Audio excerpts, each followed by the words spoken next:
Hello everyone, and welcome to Tokyo Tuesdays. I'm Blaze, and in this segment we're going to be going around the Tokyo Disney theme parks to sample and review every last eatery. From reservations required to popcorn stands, we're going to hit them all. Just like with Bottled Ginger over in California, we'll be rating each location on a 5-star scale based on 4 contributing factors, being atmosphere, service, price point, and of course the food. To start things off, we'll be visiting the Queen of Hearts Banquet Hall, my personal favorite place to eat out of any of the Disney parks, located in Tokyo Disney's Fantasyland. Finding the Queen of Hearts Banquet Hall isn't terribly difficult, especially if you're familiar with the basic Disney park layout. Just head to the back. Located behind Cinderella's castle and just beyond King Arthur's carousel, smack dab between It's a Small World and the Haunted Mansion. I love the Alice in Wonderland movie, and this location does an amazing job of recreating that feel.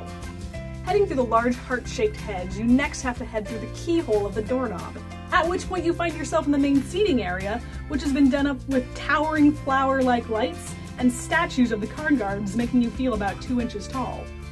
The food itself is served almost cafeteria style, but man, what a cafeteria it is! When you finally make it into the kitchen, be sure to take a good look around. There is nothing that hasn't been specially designed and branded, from the tiles to the wallpaper to the tables to the light fixtures. Everything is designed to make it feel like you're really in Alice in Wonderland. So we are at the Queen of Hearts buffet. I say we, but you're never going to see her. April and I are at the Queen of Hearts buffet, and I am having a hamburger with a raspberry glaze and cheese, which sounds like an incredibly strange combination, but it looks like this, which is super cute, so I had to get it. I also have some amazing dessert in a pretty cup. Da-da-da. And I also got the matching cake here. So we're gonna try this out. Hopefully it's delicious. I'm hungry. Let's go. They gave me bubble wrap for my plate and my cup when I take it home. I need to buy something else though, so I have a better bag to carry things around in. It'll be interesting to find out if this is actually hamburger or if this is the Japanese equivalent of a hamburger. More hamburgery than most Japanese hamburgers, but still kind of meatloafy. Not bad. I like meatloaf. I like this. This is mostly a sweet sauce. The raspberry sauce didn't really add anything to it, but it didn't distract either, so. Like, I feel like it was added mostly just to be fancy and to give a splash of color, but it didn't taste bad, so. Mashed potatoes. Mostly mashed potatoes. And bell peppers. Yep. Definitely bell peppers. Or as some of you might know them, capsicum. Capsicum. So I'm assuming we've got white chocolate, looks like orange, kiwi. Not sure what this is. Looks kind of like a nerd, so we'll find out. This looks like some sort of raspberry, strawberry, cranberry, maybe cherry, red berries of some sort. Oh, it's a cup. Yep. So, some sort of, not quite pudding. You get.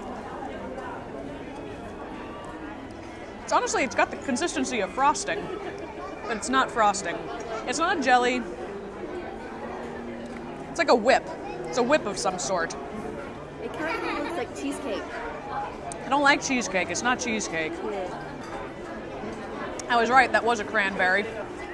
Ooh, it's orange chocolate. A little bit of crispity to it, but not a lot. Cake number 2. So you can see 3 distinct purple layers. Strawberries on top. More of these little orange, crispy, chocolatey things. What looks like a chocolate butterfly. All in all, looks really good. It might be plum again.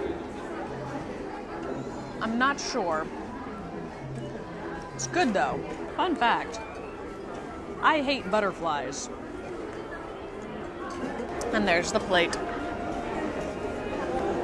Isn't that cute? So, as you can see, I am really a huge fan of the Queen of Hearts Banquet Hall, but how does it rate? Well, as far as service goes, they get a solid 3 out of 4. For what is essentially counter service, they do an amazing job.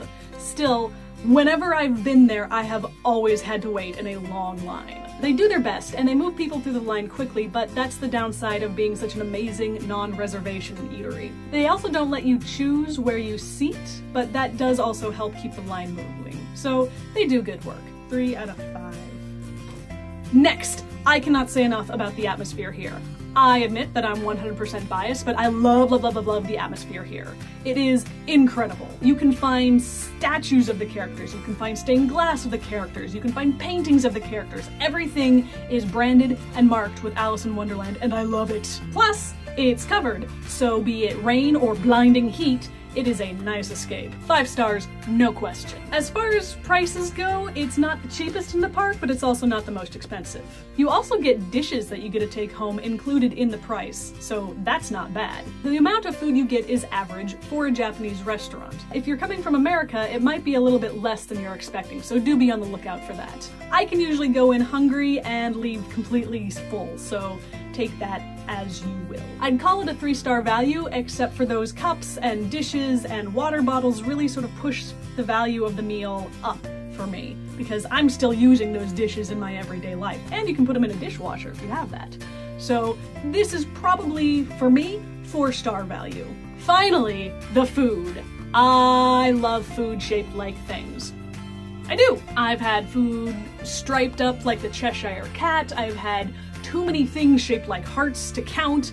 I love it. I love it. I love it. Get yourself an unbirthday cake. The presentation is beautiful, and the food itself is even a little bit better than most of the regular counter service in the park. The desserts in particular absolutely shine here. Another 4 out of 5 stars. I've never had food here that I didn't like. Overall, this gives the Queen of Hearts Banquet Hall a 4 out of 5 star rating, and nobody was surprised. Head to the Queen of Hearts Banquet Hall for lunch or dinner. It usually opens up around 9:30 and there will be a line. Try to get there outside of the regular eating times, just before or just after, or during a parade would also work. Be sure to grab an unbirthday cake if it happens to be your unbirthday, because who doesn't want cake? That's it for this week. Be sure to come back next week to find out where I'll be next.